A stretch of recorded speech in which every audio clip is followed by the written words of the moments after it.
I remember watching this really strange pattern unfold on the news in Australia a while back. Oh, yeah. Yeah, you had these massive rugby league stars. I mean, guys at the absolute top of their game, and they'd get caught in the worst possible situations. Right. We're talking illicit drugs, drunk and disorderly conduct, inappropriate sexual behavior, often this just chaotic mix of all three. The classic celebrity scandal. Exactly.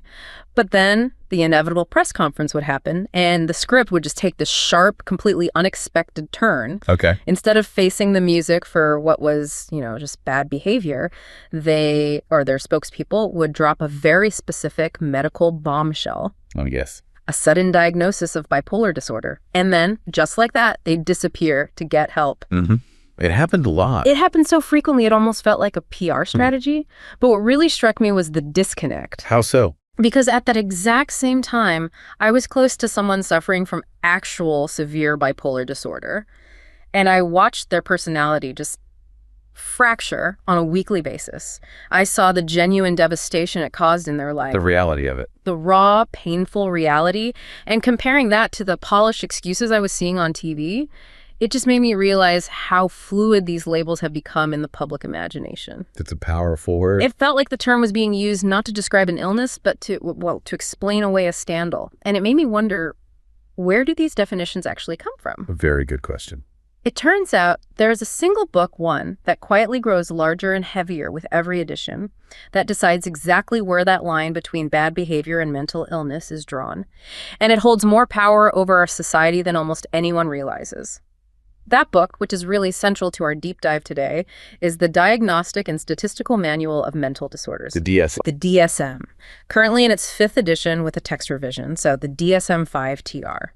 For clinical psychologists, for psychiatrists, really around the globe, it is the fundamental rule book. It's the Bible of psychiatry, in a way. It really is. It sets the official codified symptom criteria that have to be satisfied to define and then, diagnose a mental illness. Yeah, and our mission today, I take it, is to unpack that power. That's it. We're going to unpack the immense and often unseen influence this manual holds.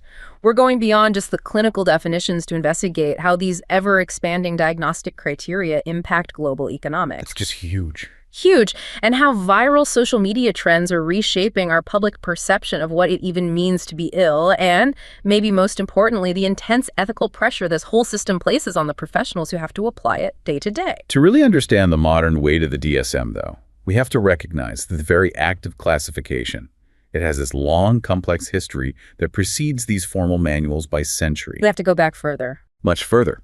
For most of recorded history, before, say, the European Enlightenment of the 18th century, what we now label as mental illness was simply madness. Just one catch-all term. Exactly. And this madness was defined almost entirely by, outwardly deviant behavior, people acting in ways that just seemed contrary to basic social norms or reason. But the cause was seen as external. Well, that's the key. It was often attributed to forces outside the individual's control. It could be divine displeasure, supernatural influence, maybe some physical affliction they couldn't help. The person afflicted was, for the most part, considered blameless. So the initial historical system, even though it lacked any scientific framework we'd recognize today, was maybe a bit more socially compassionate.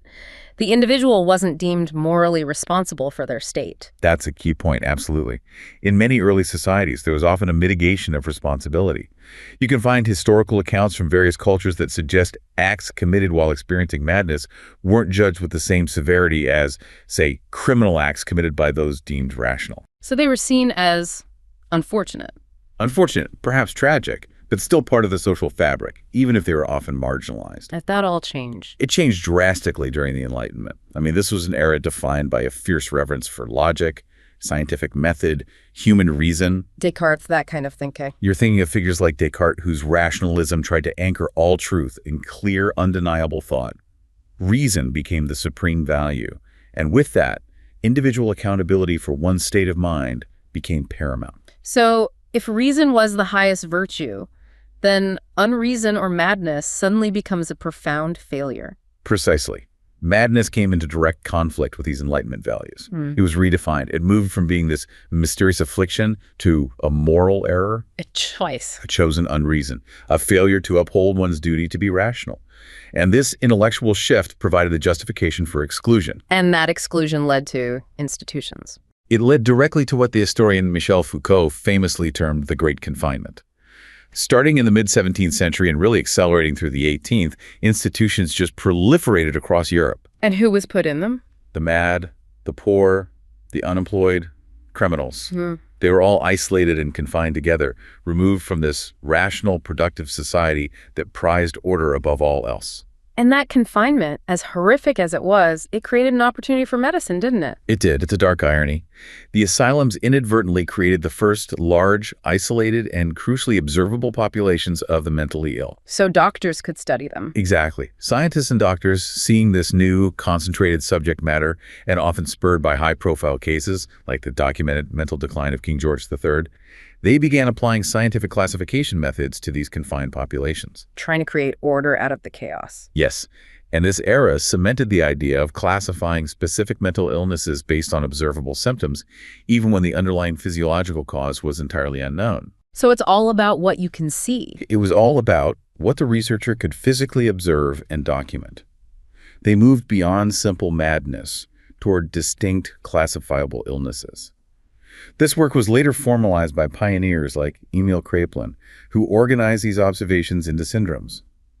The definition of the condition became totally dependent on the observable outcome, often completely divorced from the patient's internal experience. Okay, let's zoom in right there, because this is where the modern DSM's power really originates.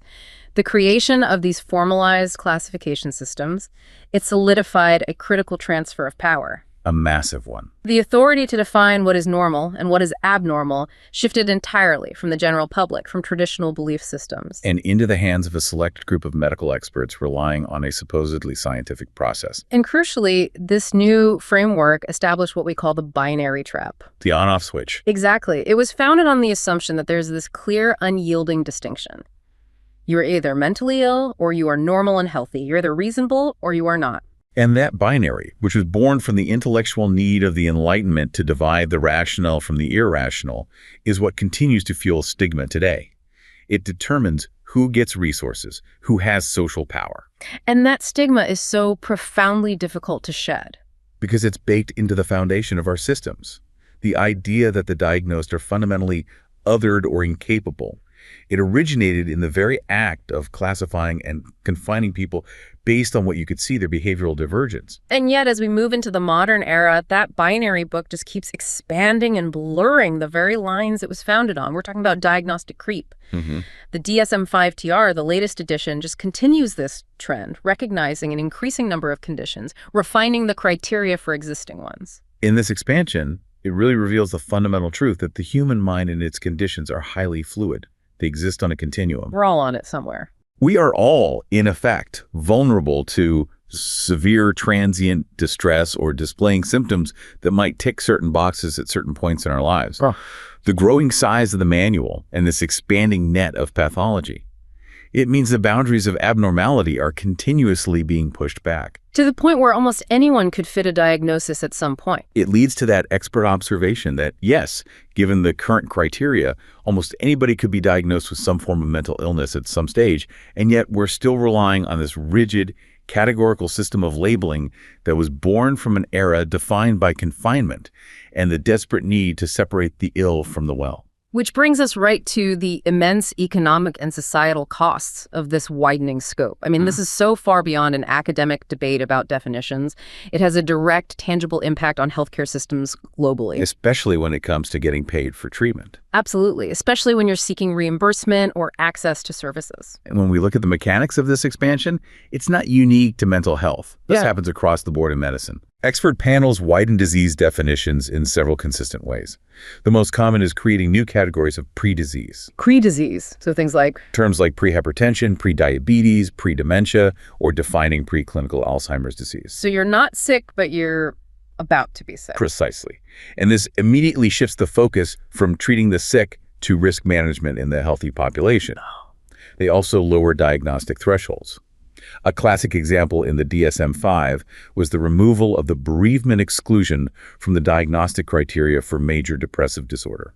Okay, can you elaborate on that? The bereavement exclusion, it sounds like a highly technical change, but its impact seems massive. It is massive. Yeah. Because it essentially medicalizes a normal, expected, universal human experience. Grief. Grief. Before the DSM-5, a diagnosis of MDD, major depressive disorder, was generally excluded if the symptoms happened within 2 months of losing a loved one. Which makes sense. It was a clinical recognition that grief, which can include profound sadness, insomnia, loss of appetite, even suicidal thoughts, is a natural, necessary, and usually time-limited response to trauma. It's not a disorder. But they took that exclusion away. They did.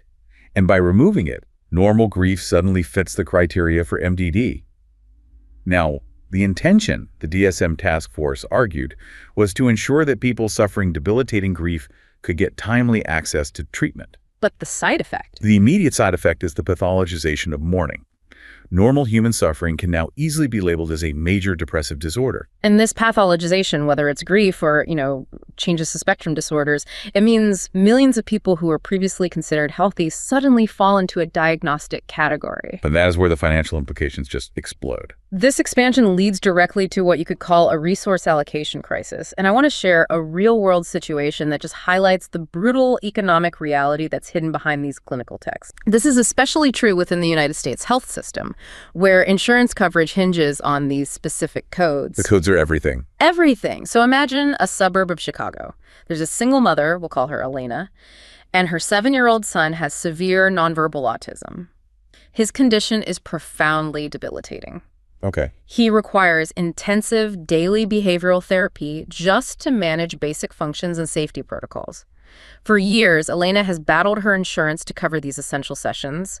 She knows that without them, her son's quality of life it diminishes radically. A familiar story for so many parents. It is. Now, consider the shift brought by the DSM-5 TR. It introduced more nuance, it lowered certain criteria for autism spectrum disorder, allowing for earlier diagnosis and recognizing milder traits. Which on the surface sounds inclusive. It sounds inclusive, but it had this huge unintended consequence. The diagnostic pool widened significantly. More people now fit the criteria. Massively more. The local clinic, which was the only one within 50 miles that accepted Elena's insurance for this specialized therapy, suddenly saw a 300% spike in intake appointments. Wow. And these new patients were largely high-functioning individuals with milder neurodivergent traits. Traits that, previously might have just been categorized as personality quirks or social challenges, but now, thanks to the broadened codes, they fit the criteria for reimbursement.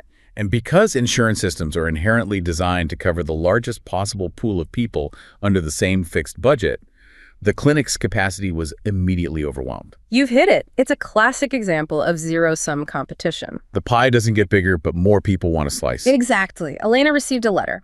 It stated that due to overwhelmed provider capacity and necessary resource reallocation, her severely disabled son's essential therapy hours were being cut by 50%. Oh, that's brutal. It's devastating. The clinic simply couldn't hire and train staff fast enough to meet the demand created by this massive influx of newly eligible milder cases. So the people with the most profound needs get pushed aside. That's the tragic outcome.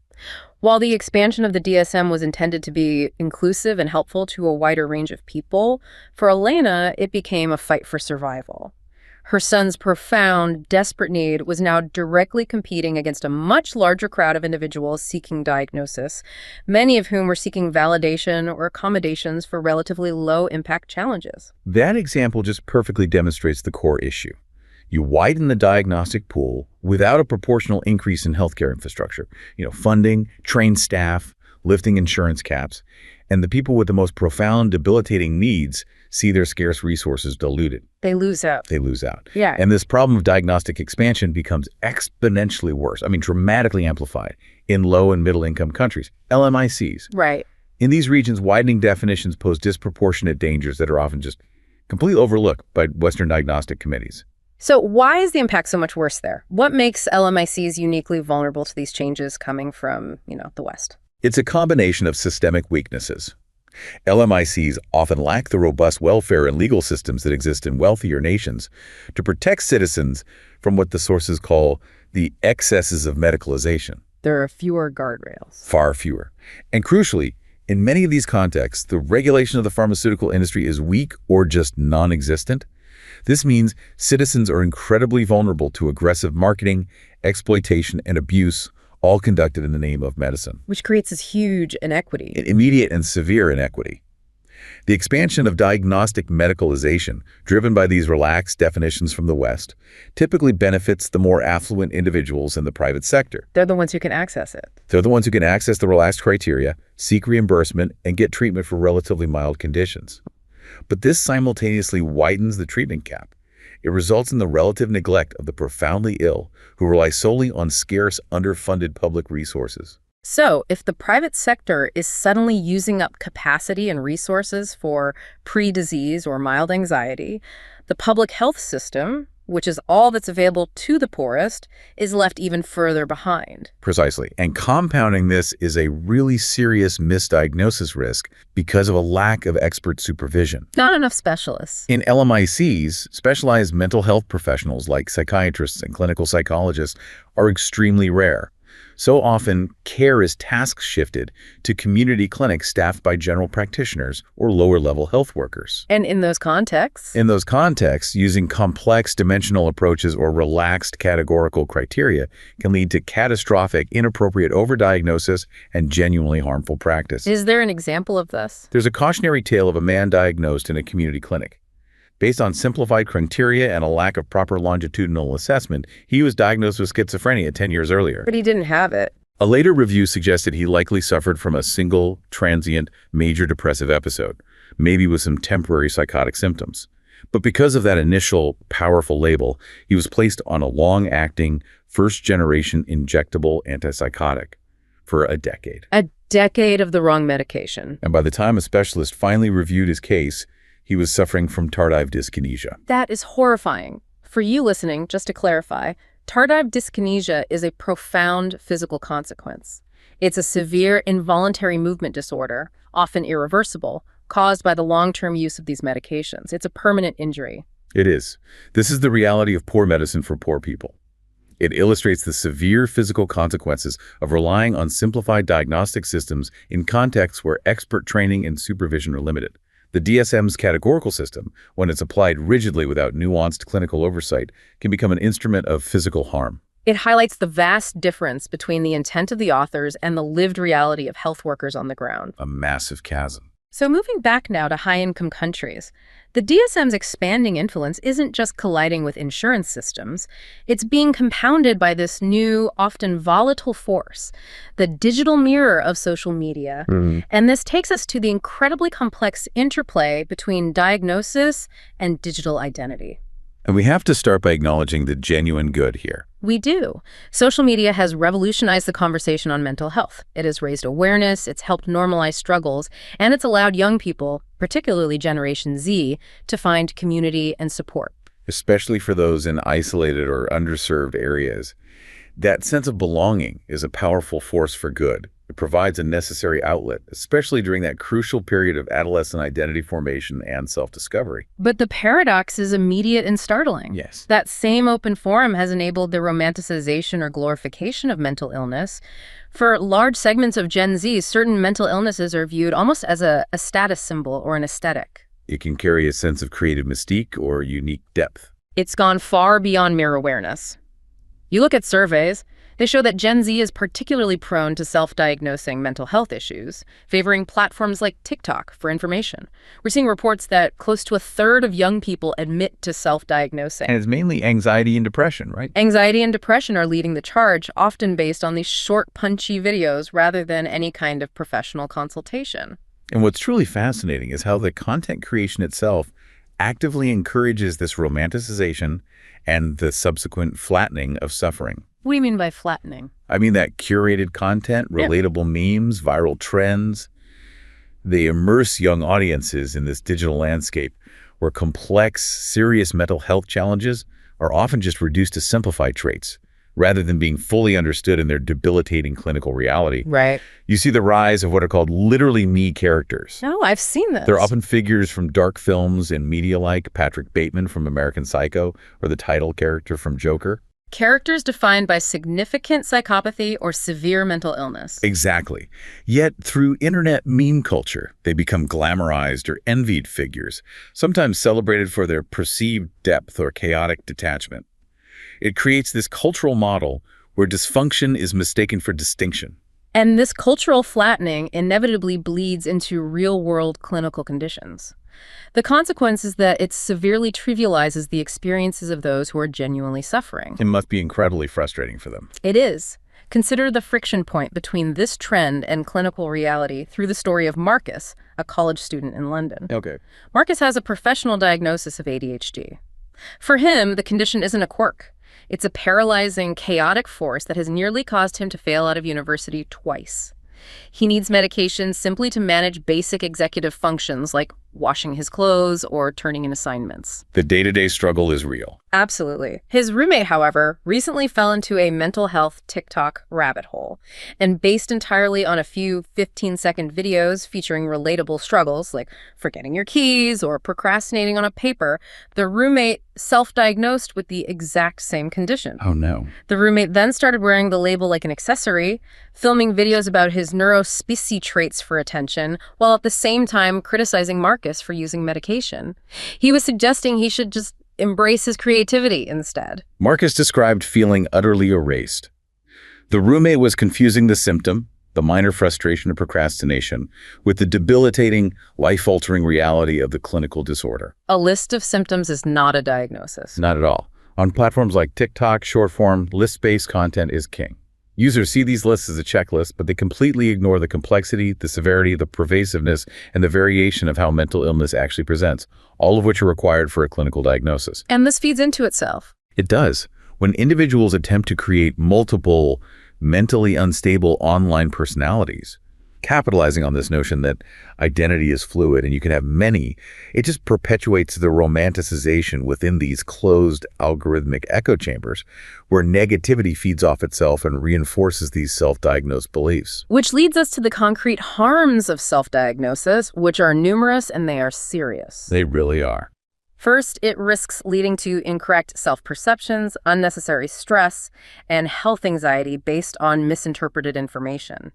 But more critically, it can delay access to appropriate professional intervention, which can worsen a genuine underlying condition while the individual is off focusing on treating something they don't actually have. And there's a consumer protection issue here too, because these platforms are just full of influencers who lack any professional education or credentials, but they're providing specific advice, even treatment suggestions. So people incorrectly self-diagnose. And then they incorrectly construct their own treatment plans, which can range from being utterly unhelpful to being actively harmful. Clinicians now report seeing patients who arrive with their minds absolutely set on a specific diagnosis, often choosing to believe the simplistic advice of an influencer over the expert opinion of a certified therapist. And we really have to emphasize the role of the algorithm in this. It's the engine driving it. It is. If you show even a passing interest in content about anxiety or ADHD symptoms, the platform will relentlessly expose you to similar content. It creates a self-reinforcing echo chamber. And that process just reinforces your perceived concerns rather than providing any challenging thoughts or alternative professional perspectives. It can heighten emotional distress and create this cycle of self-pathologizing based purely on digital inputs. So you have the external pressure of social media romanticization and the internal pressure of genuine or perceived suffering. And this entire weight of societal expectations and economic realities, it comes crashing down on the medical professional who is tasked with maintaining diagnostic integrity. Which is the clinician's ethical tightrope. Exactly. And, historically, diagnostic manuals like the DSM were conceived purely as scientific tools. Yeah. For standardized communication and research within medicine. But not anymore. Today, they are much, much more. The diagnosis has evolved into a social shield. It's a key that you need to unlock social and economic safety nets in a harsh corporate, academic, or insurance world. Can we walk through an example of that? Let's illustrate this with a scenario of a Dr. Eris, a seasoned clinical psychiatrist working in a highly competitive city. Okay. Dr. Eris was recently approached by a corporate executive, a high-functioning patient. The executive explicitly requested a diagnosis for prolonged grief disorder, a condition that was just added to the DSM-5-TR in 2022. A very new diagnosis. Very new. The patient had lost a parent 6 months prior.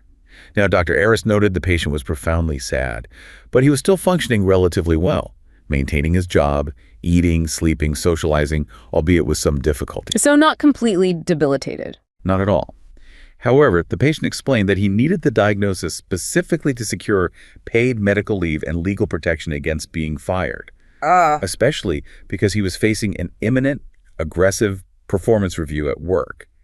And he had meticulously researched the clinical criteria online and rehearsed his symptoms. He was reciting them almost verbatim from the manual, presenting his case to Dr. Aris as a done deal. And when Dr. Aris suggested that his grief, though incredibly painful, was still within the realm of a normal human response and didn't meet the clinical threshold for a disorder, how did the patient react? Hostilely. He accused Dr. Aris of invalidating his trauma. He threatened a negative online review, saying other doctors would give him what he needed. The implication being, if you won't give me the code I need to protect my job, I will simply find a professional who will. Exactly. That is just a devastating moral and professional dilemma. Does the clinician compromise diagnostic validity by medicalizing a normal human response like grief simply to provide the patient with necessary societal protection in a ruthless corporate system? Or does she stand firm on the clinical facts, refuse to dilute the manual, but risk invalidating the patient's suffering and potentially compromising his livelihood? This really highlights the professional dilemma that goes beyond ethics and touches on a systemic failure.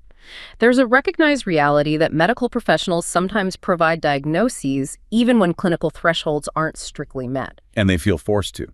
They're forced to do it simply to ensure a patient can receive critical, often life-saving treatment or medication reimbursement under these current restrictive healthcare system designs, which demand a specific code for payment. That decision forces the clinician to fit the immense nuance of human experience into a rigid, binary illness category.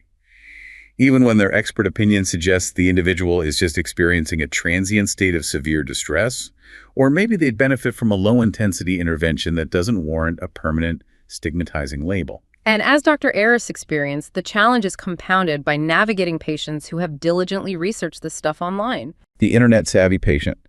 They arrive armed with printouts, rehearsing their symptoms from the manual, and it sets up an immediate confrontation if the clinician dares to disagree with their self-diagnosis. It turns the professional relationship into a negotiation, not a consultation. Exactly. So the ultimate long-term risk of all these pressures, social, economic, internal, is the erosion of validity. If clinicians are systematically pressured to provide diagnoses to satisfy external, social, or economic needs rather than purely clinical facts, the scientific and medical integrity of psychiatry risks being irreparably lost. The DSM ceases to be a diagnostic tool. And becomes merely a bureaucratic password to unlock resources. So we've established that the DSM is expanding, that it's creating these significant societal and economic ripple effects, and that this expansion puts clinicians on an ethical tightrope. But we have to now address the most fundamental question. Why? Why do the definitions keep expanding so readily? Who, fundamentally, is driving this diagnostic creep? To answer that, we have to turn our attention to the systemic factors. Specifically, the expert panels, the task forces, the work groups responsible for reviewing and changing disease definitions and clinical guidelines. The people who literally write the book. They hold the ultimate power to redraw that line between sick and well. And there's been research into these panels. Yes, a critical cross-sectional study investigated these panels for common conditions in the United States. Everything from mental health issues like ADHD and bipolar disorder to physical conditions like hypertension and asthma. And what did they find? The findings were stark and consistent. A significant majority of the panels proposed changes that would actively widen disease definitions, increasing the number of individuals considered to have the disease or be at risk for it. That bias toward expansion is already deeply concerning, but the study uncovered something far more troubling regarding the composition of these panels. Yes. The data on financial ties. It raises a massive red flag about conflict of interest. The study found widespread financial relationships between panel members and pharmaceutical and device companies. Across all the conditions studied, on average, 75% of panel members disclosed industry ties. 75%. 3/4 of them. And for those members who had declared ties, the median number of companies to which they declared financial relationships was 7. Wait.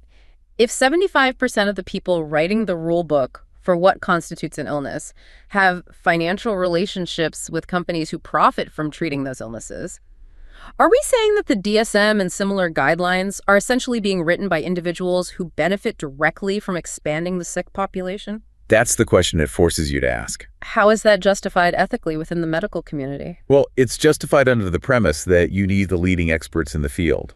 And in many specialized areas, the leading experts have naturally collaborated with or received funding from industry sources because they're the ones funding the most cutting-edge research. But the sheer concentration of these ties. The concentration is what raises profound questions about impartiality and the directionality of these diagnostic changes. Let's look at some of the illustrative data points to really grasp this concentration of influence and the financial mechanisms at play. Good idea. Consider the panel that was responsible for creating the new diagnostic category pre-hypertension.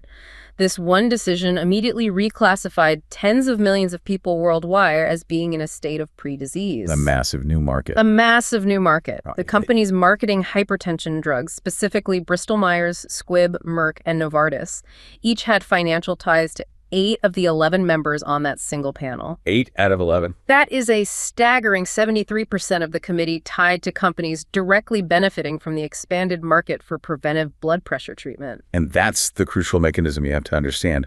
Once pre-hypertension exists as a category, companies like Merck or Novartis instantly have this huge new target market of healthy but high-risk individuals. They don't just sell medication to the sick anymore. No, they sell risk reduction to the healthy. They now have a profound financial imperative to fund research and marketing campaigns that encourage the treatment of this pre-disease state. And this wasn't an isolated incident. Not at all. The study found the same pattern in other high market conditions. Look at asthma. GSK, a company with top-selling asthma products, had financial ties to 20 of the 24 members of one asthma panel. 20 out of 24. And all 20 of those members were consultants, advisors, or received speaker fees or honoraria from GSK. The pattern is it's undeniable. It's consistent across medical specialties. For the DSM-V Mood Disorders Work Group, Pfizer and Lilly companies with major drugs for depression and bipolar had financial ties to 5 of the 12 members. The conclusion drawn is clear. The companies with the highest proportion of financial ties were consistently those most active in the market for that panel's specific condition. Whether by marketing drugs currently or having new ones in the pipeline. Exactly. Furthermore, the studies noted that 12 of the panels were chaired or led by authors who had industry ties, often to multiple companies. So the leadership itself was also compromised. So while the panels argue that widening definitions is rational, they're citing new evidence of risk, or the need for standardization, the outcome consistently aligns with commercial self-interest. And this brings us back to the lack of critical rigor. Despite the widespread widening of definitions, the sources note that almost none of the reviewed publications included a rigorous, evidence-informed assessment of the potential harms of overdiagnosis, overtreatment, or the labeling of asymptomatic people. They only look at the upside. They focus relentlessly on the perceived benefits of early detection. That failure to assess harm is profound. It is. They do not analyze the financial cost to the healthcare system, the psychological impact of being labeled high risk, or the potential for medication side effects. Only a handful of publications even briefly mentioned possible harms. But no rigorous analysis. No rigorous analysis of these risks whatsoever. So the process is fundamentally unbalanced. Intense scrutiny on potential benefits, and near total disregard for the negative consequences of medicalizing normality. And efforts to reform this appear to have failed. We should note that the Institute of Medicine, the IOM, a prestigious non-profit, issued reports back in 2009 and 2011, specifically recommending that panel members, especially chairs, should generally exclude individuals with conflicts of interest to protect the integrity of the process. And did it work? The studies tracking panel composition found that publications released post-2012 displayed similar proportions of members disclosing industry ties compared to earlier panels. The IOM's recommendations had little to no discernible effect. So the financial engine of the pharmaceutical industry remains deeply embedded in the very process that defines what it means to be ill. That's the conclusion you're left with. To bring this all together then, we've taken this deep dive into the silent, immense power of the DSM. We've examined the mechanism of its constant growth, the intense economic consequences that follow expanded definitions in healthcare systems, both rich and poor.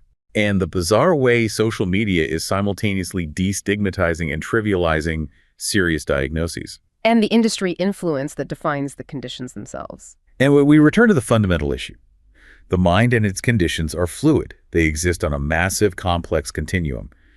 That initial distinction between madness and reason, which created the ill versus well dichotomy during the Great Confinement, it remains a relic of an age defined by a profound lack of scientific tools. We're still using an old model. Even with our modern advances, we still largely define the identity of the ill based on what can be outwardly observed, rather than the underlying physiological cause, which for most conditions remains unknown. And because of that initial centuries-old binary construct, the separation of the sane from the mad, our medical systems and diagnostic manuals are still primarily designed to focus on the restoration of what is deemed normal behavior. The goal is often conformity. Yes, and this focus often comes at the expense of an individual's quality of life or their experience of side effects. We're driven by this need to categorize and restore the person to an ever-narrowing definition of functional normality. But the landscape is shifting. It's shifting rapidly. The diagnostic creep of the DSM, coupled with the enhanced ability of individuals to organize and create public advocacy through social media, it represents a significant historical transfer of power to the diagnosed public. The mentally ill publics, Yes. as they're called. The growing population of individuals with a mental diagnosis and these massive advocacy platforms mean that they are re-entering mainstream society and driving crucial campaigns against stigma. But the challenge remains. The challenge remains. Our foundational diagnostic manuals are still structured on that binary concept of normality. Acceptance of a continuous view that we are all vulnerable to transient periods of severe mental distress, that the human mind is a vulnerable instrument. It isn't just critical for combating stigma. It's essential for ensuring that treatment focuses not on conformity to an increasingly narrow, commercially motivated definition of normal behavior, but on optimizing the individual's quality of life, their autonomy, and their ability to navigate their own unique circumstances.